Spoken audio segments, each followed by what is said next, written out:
There are countless early access games out there, but in this list we are going to focus on the good ones. Here we have 10 best early access games. Number 10.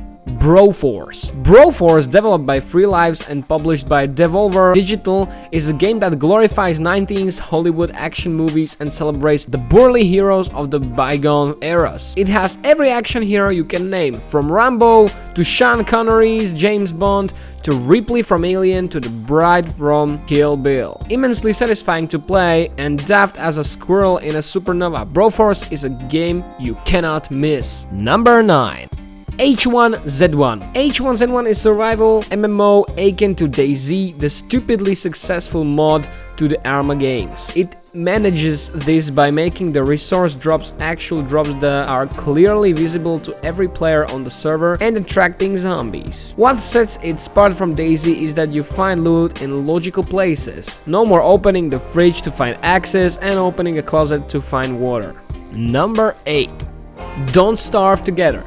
Don't Starve has a sequel, and it's co-op. Don't Starve is a roguelike wilderness survival game that looks really unique thanks to its pencil-shaded paper cutout art style. It is surprisingly complex and refreshingly different from other survival games with hallucinations, sanity checks, and best of all, no zombies. And it's not first person either. Hooray for isometric classic board game. Number 7. Kerbal Space Program. Kerbal Space Program and similar games are basically Lego and mechanics for your PC. In KSP, your basic goal is to build a spacefaring vessel with basically odds and ends from NASA's junkyard chucked together and attached with bits of string and superglue. It's mighty good fun to build stuff as you want, as anyone who played with Lego can attest to, and even better to see it go up in a fireball during re-entry.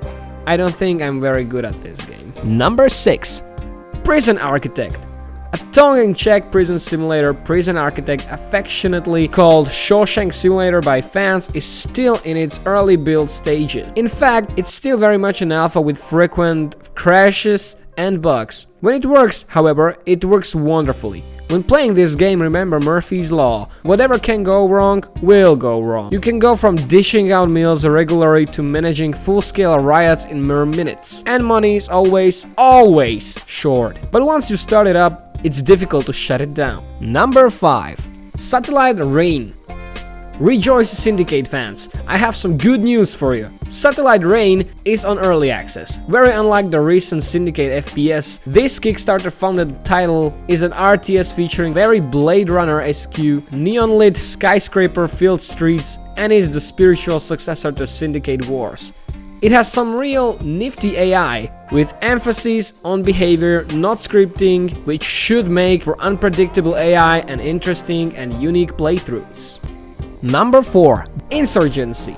So all these survival and RTS games not cutting for ya? Trigger fingers are all itchy and sweaty with anticipation?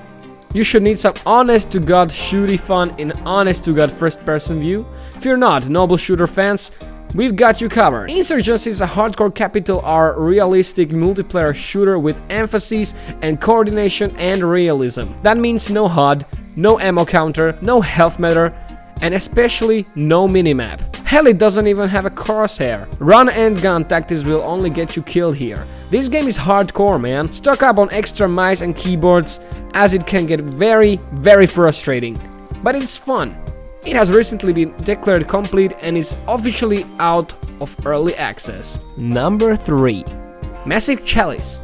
Massive Chalice is Double Fine's next title and is about long wars fought over generations. The emphasis is on developing lineages and bloodlines, with mechanics that pass on certain traits to offsprings. On the gameplay side of things, it is an odd mix of tactical turn-based combat along with an almost Sims-esque management of your family and its various offspring. It has been called the most promising title in Double Fine's stable, and rightfully so.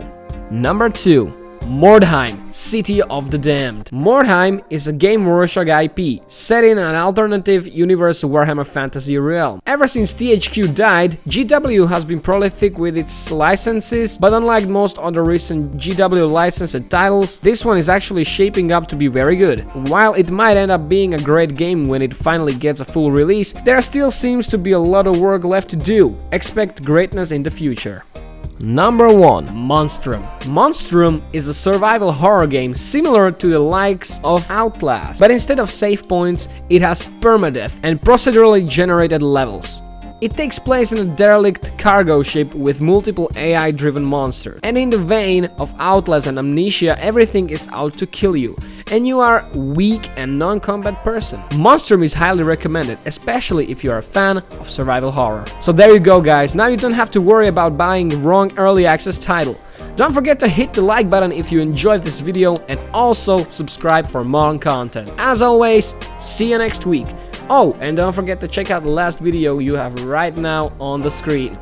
See you next time.